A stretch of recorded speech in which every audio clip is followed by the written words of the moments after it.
You know, Michael told me that when he hears you sing, he thinks of himself. I always say I would like to have the success that they've had, but I wouldn't want to have the same style. I want to be Tevin Campbell.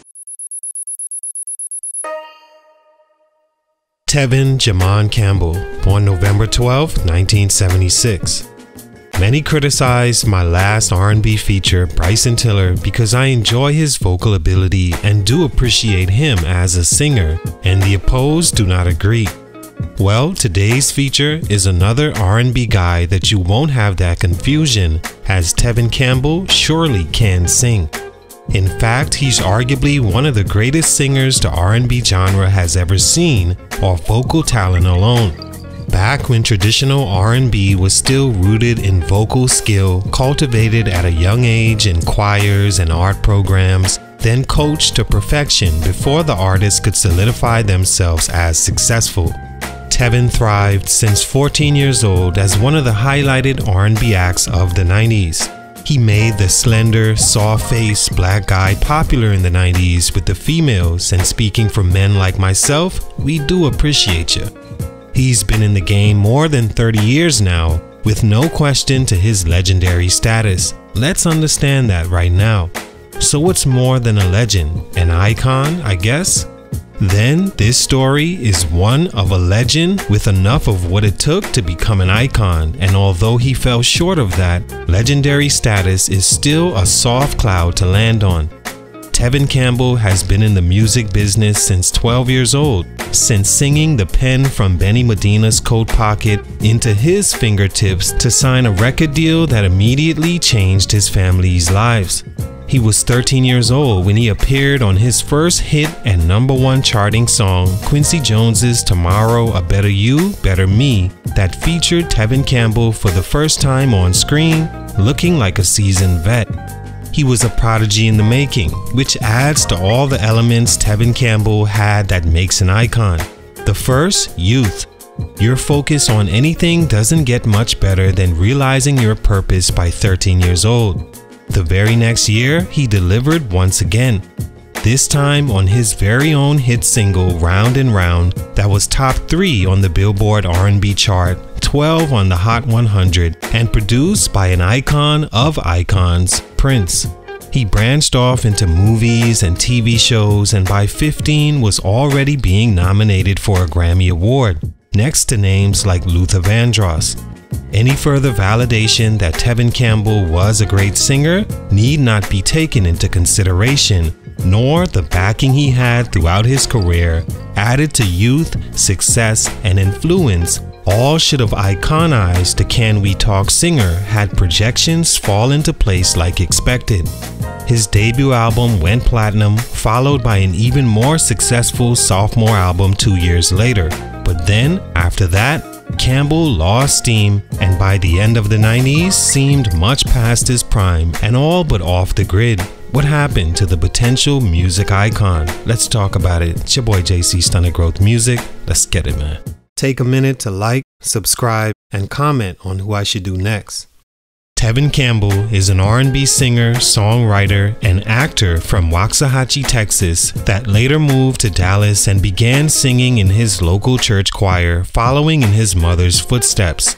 Mom would have her son sing for everyone to display his talent, and that led to him performing for Bobby Humphrey, who then sent a tape performance to talent manager Benny Medina, signing Tevin before he was sent to work with Quincy Jones in the late 80s, and a star was born.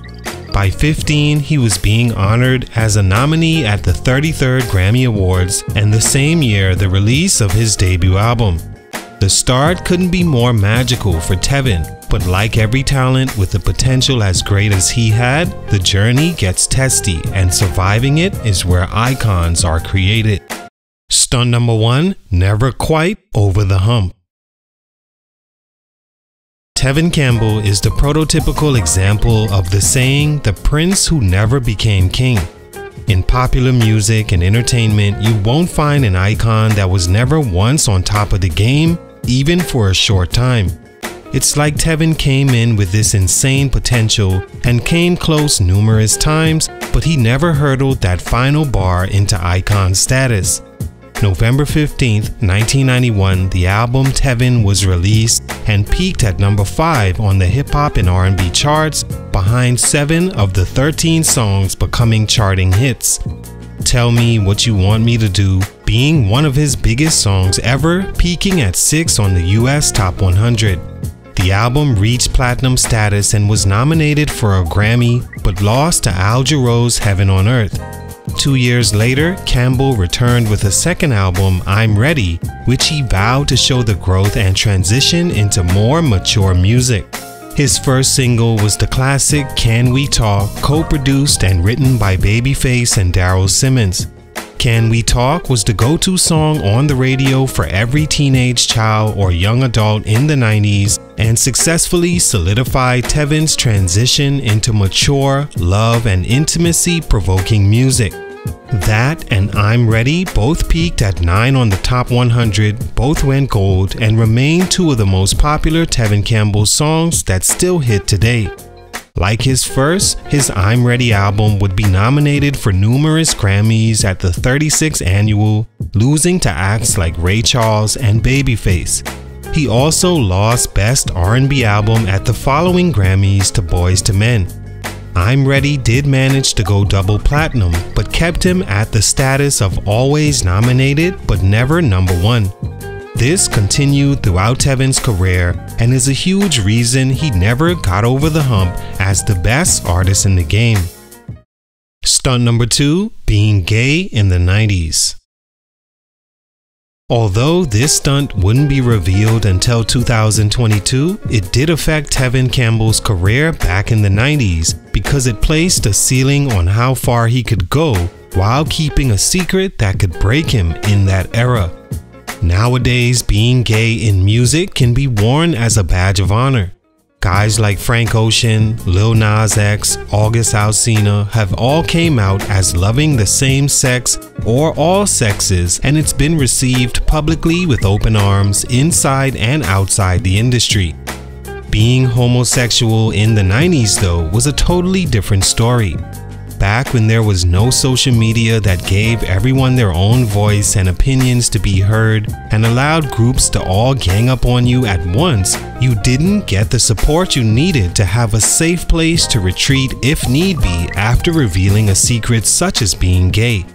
After all, rap music, which has always been attached to the hip to R&B, has always shunned the notion of gay in any way, and R&B followed suit. Although there must have been a handful of guys and girls that felt trapped not being able to express themselves fully as being a gay person. It took Tevin Campbell until 2022 to feel safe to admit what the world thought of him since a little after he first hit the scene. I think this caused him to be much more recluse and show himself in public only when he absolutely needed, which doesn't bode well if you're on the path to becoming a household name and icon. After 93, it took him 3 years to release album 3 and another 3 years for album 4 in 1999, which would be his final studio album. Something tells me Tevin was tired of playing the game of hiding or coming out and having your secret come out as well. Had he came up in this era, he'd probably make better, more true music and stay much longer than 4 albums in 30 years. Stunt number 3, R&B being phased out. And finally, I think R&B as a genre since the late 90s has slowly been phased out for numerous reasons and made it hard for most R&B acts that couldn't transition.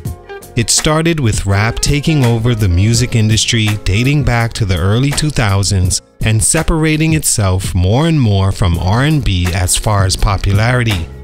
Then, in the late 2000s, a recession hit and forced school programs like music and art to be stripped from many institutions to save money. Without the grooming of these young R&B stars who didn't have a place like traditional singers had to train and hone their vocal talents, it hurt the process of singing like a Tevin Campbell. It became so popular that rap fans stopped going to church and saw being in the church choir as corny and unfitting the Jay-Z 50 Cent mold. Rappers then began to do their own form of singing using programs to help their vocals, allowing them the ability to sing their own hooks, and even evolved into rappers singing entire songs in 2022.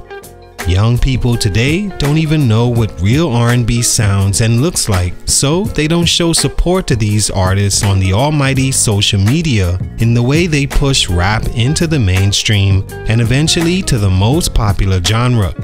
R&B for these reasons has been phased out, and Tevin was a victim of the process. All in all, Tevin Campbell, like mentioned, was a success and is an R&B and hip-hop legend who didn't quite reach his potential as an icon for these reasons.